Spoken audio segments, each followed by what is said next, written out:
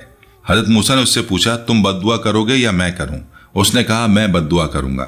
قارون نے بد دعا کی، لیکن اللہ نے حضرت موسیٰ علیہ السلام کے حق میں اس کی دعا قبول نہ کی۔ پھر حضرت موسیٰ علیہ السلام نے کہا، اب میں بد دعا کروں؟ اس نے کہا، ہاں۔ حضرت موسیٰ نے کہا، اے اللہ، زمین کو حکم دے کہ آج میری اطاعت کرے۔ اللہ نے حضرت موسیٰ علیہ السلام پر وحی کی کہ میں نے ایسا ہی کر دیا ہے۔ حضرت موسیٰ نے کہا، اے زمین، انہیں اپنے اندر لے لو۔ زمین نے انہیں ان کے پاؤں تک اپنے اندر لے لیا۔ پھر انہوں نے کہا کہ انہیں لے لو، تو زمین نے انہیں اس کے گھٹنوں تک اپنے اندر لے لیا، پھر ان کے کاندھوں تک۔ پھر انہوں نے اپنے ہاتھ سے اشارہ کیا اور کہا، ان کے خزانوں اور اموال کو میرے پاس لاؤ، تو زمین نے ان سب کو باہر نکال دیا، یہاں تک کہ لوگوں نے انہیں دیکھا۔ پھر حضرت موسیٰ علیہ السلام نے ہاتھ سے اشارہ کیا اور کہا، اے لاوی کے بیٹے، جاؤ۔ تو اس طرح قارون مکمل اپنے خزانوں کے ساتھ زمین میں دھس گیا۔ اللہ تعالیٰ کا فرمان ہے، تو ہم نے اسے اور اس کے گھر کو زمین میں دھسا دیا، تو کوئی بھی جماعت ایسی نہ تھی جو اللہ کے سوا اس کی مدد کر سکتی، اور نہ ہی وہ خود مدد کرنے والوں میں سے تھا۔ ایک اور روایت ہے کہ جب قارون حضرت موسیٰ علیہ السلام کے پاس سے گزرا اور وہ لوگوں کو دعوت دے رہے تھے تو لوگ حضرت موسیٰ علیہ السلام سے دور ہو گئے اور قارون کی دولت سے فتنے میں پڑ گئے۔ اس پر حضرت موسیٰ علیہ السلام کو غصہ آیا اور وہ لوگوں کو نصیحت کرنے اور یاد دلانے لگے کہ اللہ کا ثواب بہتر اور باقی رہنے والا ہے۔ پھر حضرت موسیٰ قارون کے پاس گئے اور اسے فخر اور غرور نہ کرنے اور اللہ کے دیے ہوئے مال میں تقوی اختیار کرنے کا حکم دیا، لیکن قارون نے تکبر کیا اور موسیٰ کی بات نہیں سنی۔ لہذا حضرت موسیٰ علیہ السلام نے اس کے خلاف بد دعا کی، اور جیسے ہی صبح ہوئی اللہ نے قارون اور اس کے گھر کو زمین میں دھسا دیا۔ پیارے دوستو، وہ لوگ جو کل تک قارون جیسے ہونے کی تمنا کر رہے تھے اور دنیا میں اس کی قسمت پر رش کر رہے تھے، آج کہنے لگے جیسا کہ اللہ نے قرآن مجید میں فرما دیا ہے، افسوس، اللہ اپنے بندوں میں سے جس کے لیے چاہتا ہے رزق کشادہ کر دیتا ہے اور جس کے لیے چاہتا ہے تنگ کر دیتا ہے۔ اگر اللہ ہم پر احسان نہ کرتا تو ہمیں بھی دھسا دیتا۔ افسوس، کافر کبھی کامیاب نہیں ہوتے۔ اس طرح قارون آنے والی امتوں کے لیے ایک عبرت اور نصیحت بن گیا۔ اب بات کرتے ہیں آج قارون کا خزانہ کہاں ہے؟ قارون کے خزانوں کا کیا ہوا؟ وہ کہاں چلے گئے اور ان کا کیا ہوا؟ حقیقت یہ ہے کہ قارون کے خزانوں کے مقام کے بارے میں بہت سی روایات موجود ہیں۔ یہ کہا جاتا ہے کہ قارون کا محل جو مصر کے جنوب مغرب میں فیوم صوبے میں بحر قارون کے قریب واقع ہے، وہی محل ہے جس کا ذکر قرآن میں ہے، اور یہ بھی کہ اس محل کے قریب موجود جھیل اس محل کی حدود میں تھی، اور وہاں 3000 کمرے تھے جو زمین کے اوپر اور نیچے تھے۔ کہا جاتا ہے کہ جو بھی اس میں داخل ہوتا وہ راستہ بھٹک جاتا اور شاید صدمے سے دوچار ہوتا اور پھر اپنا ہوش و حواس کھو کر باہر نکلتا۔ روایت کے مطابق یہ معلومات ایک طویل عرصے تک عام رہیں، یہاں تک کہ آثار قدیمہ کے ماہرین نے یہ ثابت کر دیا کہ یہ تمام معلومات غیر حقیقی ہیں اور اس مشہور محل کا قرآن میں مذکور قارون کے محل سے کوئی تعلق نہیں ہے، اور یہ کہ مصریوں نے اسے قارون کا محل اس لیے کہا کیونکہ یہ بحر قارون کے قریب واقع تھا، جس کا نام اس کی کثرت سے نہروں اور خلیجوں کی وجہ سے رکھا گیا تھا، اور اسے ابتدا میں بحر القرون کہا جاتا تھا جو بعد میں بدل کر بحر قارون ہو گیا۔ یہ بھی پتہ چلا کہ ان معلومات کو یہودیوں نے پھیلایا تھا جب وہ مصر میں موجود تھے۔ انہوں نے یہ افواہ پھیلائی کہ یہ محل قرآن میں مذکور قارون کا ہے اور تورات میں مذکور قورح کا ہے۔ تورات کے مطابق قورح لاوی بن یعقوب کی نسل میں سے تھا، جس نے نبی حضرت موسیٰ علیہ السلام اور ہارون علیہ السلام کے خلاف بغاوت کی قیادت کی تھی۔ اللہ نے اسے زمین کو پھاڑ کر قورح اور اس کی جماعت اور اس کے گھروں کو نگل کر سزا دی۔ علماء نے یہ بھی تصدیق کی کہ یہ عمارت جسے قارون کا محل کہا جاتا ہے وہ ایک قدیم مندر ہے اور اس کا قارون اور اس کے محل سے کوئی تعلق نہیں۔ اسی طرح اس کا بھی کوئی ثبوت نہیں کہ وہ موجودہ بحر قارون وہی جگہ ہے جہاں قارون رہتا تھا۔ ان تمام باتوں کے باوجود بہت سے لوگوں نے ان غرق شدہ خزانوں کو تلاش کرنے کی امید میں جھیلوں کی گہرائیوں میں غوطہ لگایا، لیکن اب تک کوئی چیز نہیں ملی۔ جبکہ کچھ لوگوں کا خیال ہے کہ قارون کا محل عراق کے علاقے نینوا میں واقع تھا۔ انہوں نے قارون کو قدیم نینوا کے بادشاہوں میں سے ایک اپولو سے جوڑا، جس کے پاس زمین کے نیچے خزانوں میں محفوظ بے پناہ دولت تھی، لیکن یہ منطقی نہیں ہے کیونکہ قارون مصر کی سرزمین پر تھا، عراق میں نہیں۔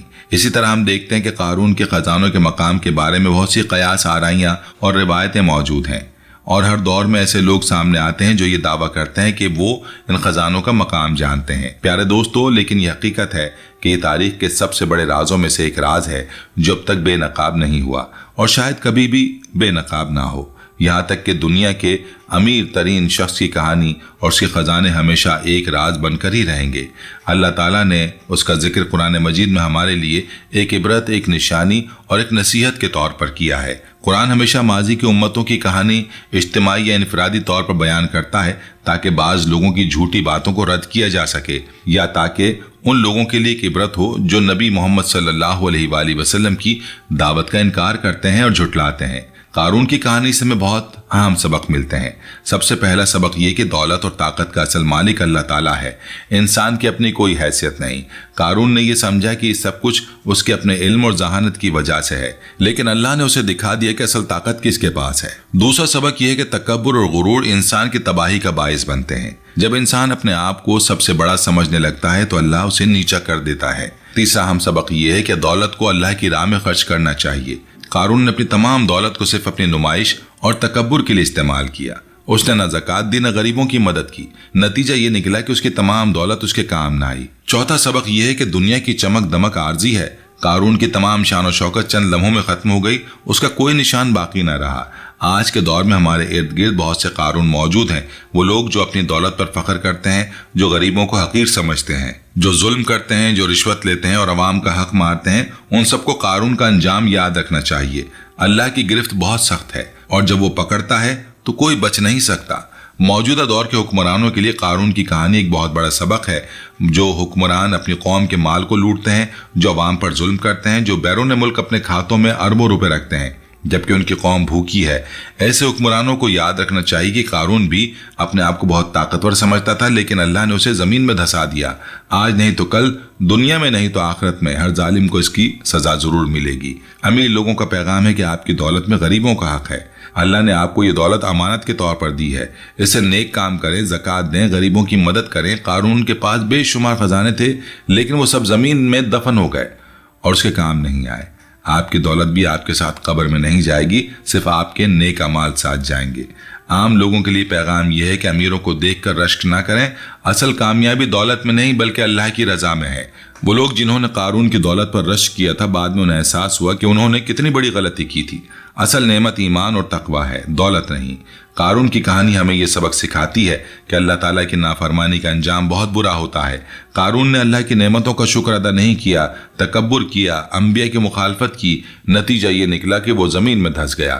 آج بھی جو لوگ اللہ کی نافرمانی کریں گے ان کا انجام اچھا نہیں ہوگا۔ پیارے دوستو، آخر میں قارون کا قصہ ہمیں یہ یاد دلاتا ہے کہ دنیا عارضی ہے اور آخرت دائمی۔ قارون نے دنیا کو سب کچھ سمجھا اور آخرت کو بھول گیا۔ اس کا انجام ہم نے دیکھا۔ ہمیں دنیا میں رہتے ہوئے آخرت کی فکر کرنی چاہیے، حلال کمانا چاہیے، اللہ کی راہ میں خرچ کرنا چاہیے اور ہمیشہ یاد رکھنا چاہیے کہ اصل زندگی آخرت کی زندگی ہے۔ اللہ ہم سب کو قارون کی طرح تباہ ہونے سے بچائے اور ہمیں سیدھے راستے پر چلنے کی توفیق عطا فرمائے۔ آمین۔